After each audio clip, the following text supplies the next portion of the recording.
Hi everyone, I'm Sebastian and I make travel videos, but today we're gonna talk about how to travel Europe cheap, but also not sacrifice on the comfort. In the last couple of years I was able to plan weekly trips to some of the major cities here in Europe, such as Athens, Rome, Budapest or Vienna. And each of those trips was less than $400. And I'm talking about flights, beautiful apartments, eating out and trying local food, and all of the attractions. A really complete package, while still getting a very high quality of comfort. And what if I told you it was all done during the peak holiday or summer seasons? So without further ado, let's begin.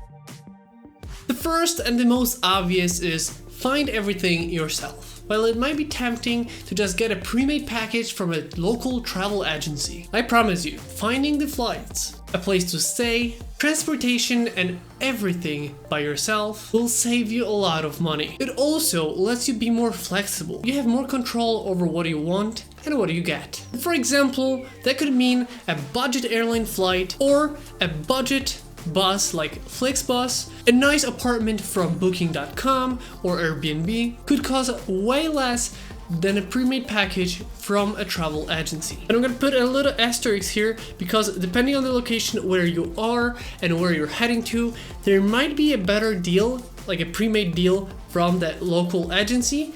The thing is, you have to check for a specific place, and it also depends where you are and where you want to go. In our case, we went to Lanzarote this summer, and it was much cheaper to go with a pre-made package because they had direct flights that otherwise would be way more expensive than going through their package. What we recommend is finding out if the location you're looking at is on the list of the budget airlines, or you can also work in reverse and see if maybe there are locations that you would be interested in from the list. And in our case, this would be how we usually do with Ryanair. Basically, we know that they fly out from Krakow to a lot of different locations here in Europe. And we check out the list from Krakow where they fly to and find locations that we would be interested in. And we find something that is interesting us, we'll look at the specific dates and move left and right a little bit to see if there's better deals, maybe a day or 2 days earlier or later.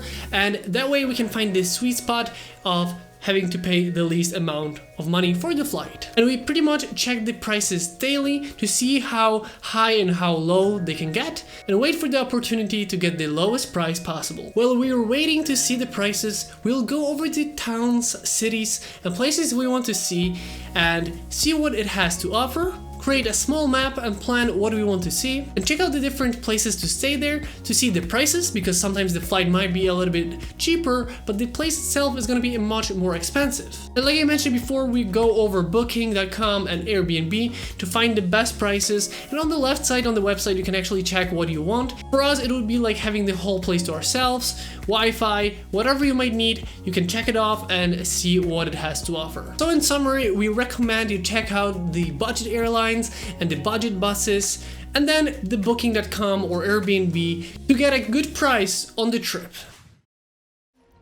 The second thing you can do is plan in advance, and it is much easier said than done. This one is a rather obvious one, but not an easy one to perform. Planning in advance can lead to better opportunities, better prices, more options and availability. But for many of us, it is just not possible. In other words, if you can do it, you will be glad that you did. If you can't, just do as much in advance as possible as you can. But hey, a last minute trip doesn't sound so bad. The third thing you can actually do is travel during the off-season. For us, it usually is around February. If you're able to, you can visit the same place, often in the same weather conditions, but at significantly smaller price. Another benefit of this is seeing less crowds. For example, the cities like Athens or Rome are amazing during the months of February or March. They're much less crowded while the weather is like a warm spring, compared to other cities that might still have snow. Imagine us leaving Krakow in the snow, only to arrive in Athens and find ourselves in the middle of February with short sleeves and plenty of sun. One of the most important parts of any trip is food. Eating out can really quickly turn out costly. But here is where our good friend Google Maps comes in. You can find amazing local food that has been rated by many all at a great price. Let's say you want pasta because you're in Rome and you want to try something local. All you have to do is go on Google Maps, type in pasta, and then on the top of the screen you can select to show only the places that are open. Check out the places with the only $1 sign. On Google Maps, depending on how many dollar signs you will see, that's how expensive the restaurant is. So $1 sign is gonna be the least expensive and $3 signs is gonna be the more expensive. So we always check the $1 sign with the most amount of good positive reviews. But you should always look at the ratings and the review.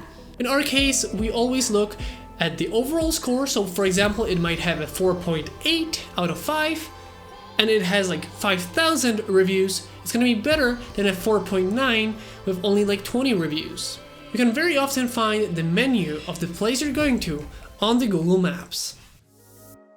Something that is often overlooked is checking for discounts. During our trip to Athens, we were able to save over 30 euros because students in Europe can get the pass for all the major attractions in Athens for free. It's just one of the cases, but you never know what kind of discounts you might be eligible for. And this actually applies to everything. It could be booking the flights, hotels, attractions. Always check if maybe you can get some kind of a discount.